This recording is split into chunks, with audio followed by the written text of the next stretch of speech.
Sabi mo, kontrabida ka sa totoong buhay. Sa mga anak ko, oo naman. Ako yung number one kontrabida So, kontra talaga. kay Jake?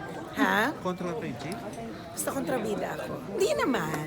Hindi naman ako actually nakikialam sa love life ng mga anak ko. But you see, it's like this. When you're a parent, ang pinaka-importante sa'yo is yung anak mo hindi magbago.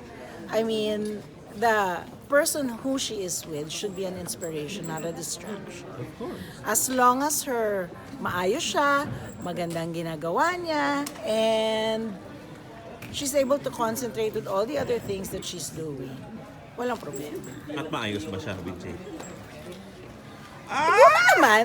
Siguro naman kasi parang matagal naman na sila. Nga. Siguro naman, hindi ka sure. Siguro naman. Nanay pa rin ako. Oo, kaya nga. There will always be a kontrabida side to me. Oh, normal yun. Normal yun. Normal yun. Pero tanggap mo naman. Hindi ko naman maawat yan. Hindi nga ako naawat ng mga magulang ko. Ako pa Correct. aawat. Diba? At saka Medyo makilabay hindi ako talaga yung junak mo. medyo wala akong, anong tawag dyan? Hindi ako pwedeng magkunwari. Oo. Dumaan ka rin. Dumaan ako din doon. Understanding, but of course, syempre, kailangan mong sabihan, payuhan, paalala. So yun lang naman ang magagawa ko eh. I mean, they're all adults, they're all of age. Everything else is their call. Ano lang ako, paalala. Paalala? Puro paalala. Panawagan gusto mo? Panawagan din.